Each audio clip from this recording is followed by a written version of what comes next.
ಬಿಡದಿ ಬಳಿ ಟೌನ್ಶಿಪ್ ನಿರ್ಮಾಣ ಮಾಡುವುದಕ್ಕೋಸ್ಕರ 18,000 ಕೋಟಿ ಯೋಜನೆಯನ್ನ ಕೈಗೆತ್ತಿಕೊಂಡಿದೆ ಕಾಂಗ್ರೆಸ್ ಸರ್ಕಾರ.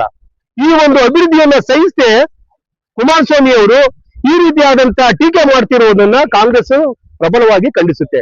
ಸ್ವಾಮಿ, ನಿಮ್ಮ ಅವಧಿನಲ್ಲಿ 5 ಟೌನ್ಶಿಪ್ ನಿರ್ಮಾಣ ಮಾಡೋದಕ್ಕೆ ಒಂದು ರೂಪುರೇಷೆಯನ್ನ ಕೈಗೆತ್ತಿಕೊಂಡಿದ್ದೀರಿ. ಈಗ ನಿಮ್ಮ ಅವಧಿನಲ್ಲಿ ಮಾಡಕ್ಕಾಗದಿರುವಂತ ಕೆಲಸವನ್ನ ನಮ್ಮ ಕಾಂಗ್ರೆಸ್ ಸರ್ಕಾರ ಮಾನ್ಯ ಉಪಮುಖ್ಯಮಂತ್ರಿಯಾದಂತ ಡಿ ಕೆ ಶಿವಕುಮಾರ್ ಅವರ ಕನಸಿನ ಕೂಸಾದ ಈ ಒಂದು ಯೋಜನೆಯನ್ನ ಮಾನ್ಯ ಮುಖ್ಯಮಂತ್ರಿಗಳು ಕೈಗೆತ್ತಿಕೊಂಡಿದ್ದಾರೆ. ಇದನ್ನ ವಿರೋಧ ಮಾಡ್ತಿರುವಂತದ್ದು ನಿಮ್ಮ ರಾಜಕೀಯ ದ್ವೇಷವನ್ನ ಇದು ಎತ್ತಿ ತೋರಿಸ್ತಾ ಇದೆ.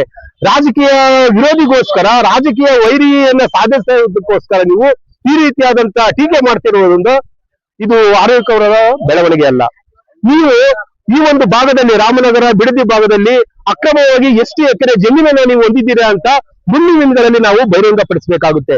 ನಿಮ್ಮ 100 ಎಕರೆ ಜಮೀನು ಸರ್ಕಾರ ವಶಪಡಿಸಿಕೊಳ್ಳುತ್ತೆ ಅಂತ ಹೇಳಿ ಈ ರೀತಿಯಾದಂತಹ ಅಭಿವೃದ್ಧಿಗೆ ವಿರೋಧವಾಗಿ ನೀವು ನಡ್ಕೊಳ್ತಾ ಇರುವುದನ್ನ ಕಾಂಗ್ರೆಸ್ ಪಕ್ಷ ಖಂಡಿಸುತ್ತೆ.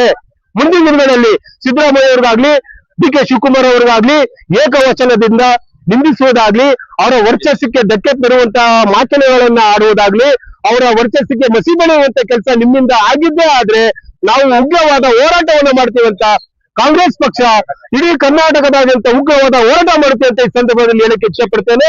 ಮೈಸೂರಿನ ಕಾಂಗ್ರೆಸ್ ವಕ್ತಾರ ಹೆಸರು